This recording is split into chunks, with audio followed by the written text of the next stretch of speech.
Welcome to the new smallish Jaguar. It's called the XE and it has been conceived and designed to take on the best of the world in what us motoring journalists boringly call the highly competitive D segment. Basically that means Merc C-Class, BMW 3 Series, Audi A4, we're looking at you. And it looks good. It's immediately recognizable as a Jaguar. And this particular car wears the R Sport package, which makes it look even sportier. But even so, the XE has been criticized for being too restrained. But I like it. In a world where sports sedans can sometimes look like steroid-popping gym monkeys, the XE is classy and elegant, like Gwyneth Paltrow in a spinning class. But can it actually sport?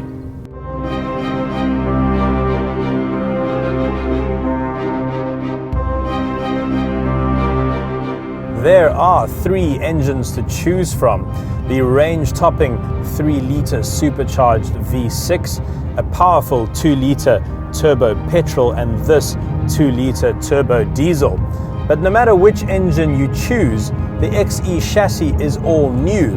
It's been designed from the ground up for this car, and the suspension is custom to this car, and you can feel it.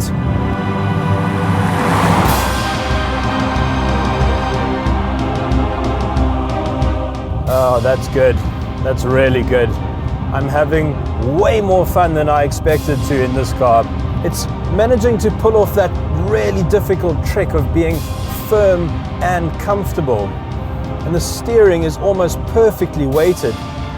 There's so much grip. Even this diesel is a lot of fun. It's not the engine I'd have the 2-litre petrol any day with 177 kilowatts, but it's the kind of car where you'd be very happy to drive to Joburg in it, no problem. But you'd also look forward to coming out to a road like this and attacking some corners. This rear-wheel drive sedan almost feels like a rear-wheel drive sports car.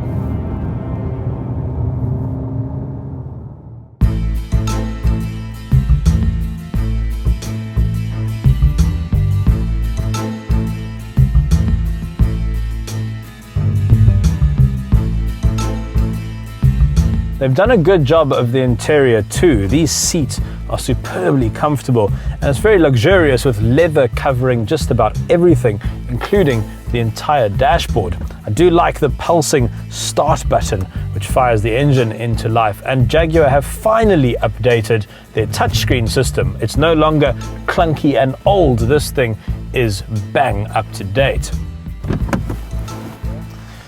Because you'll probably be using this car every day, you'll be glad to know it has a decent boot. At 450 litres, that's about the size of an average SUV. And there are pulleys underneath here which allow you to drop the seats from the boot. And that makes it quite practical, and it should swallow all of your golfing things. But I think this car's Achilles heel is the rear legroom. I'm 1.7, and with this seat in my driving position, you can see there's not an enormous amount of room.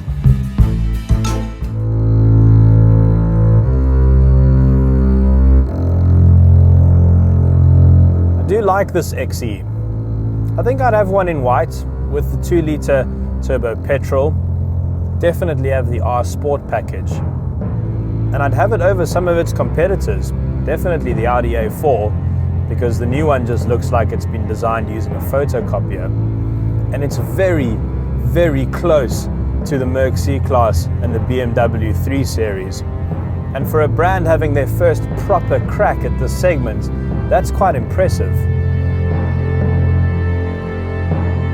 They're all very similarly spec'd. They're all very similar to drive. In fact, I think Jaguar have really done enough here. But there is one big problem.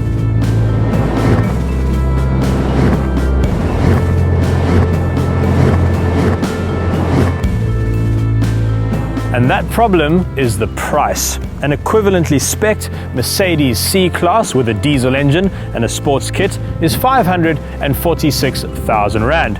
A similar BMW 3 Series with a sports kit and a diesel engine is 523,000 Rand. This diesel R-Sport Jaguar, 614,000 Rand, almost 90,000 more than the BMW.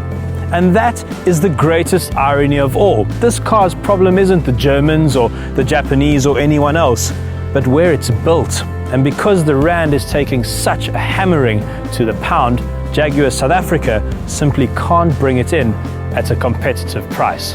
And that's a pity, a real pity, because that is a good car.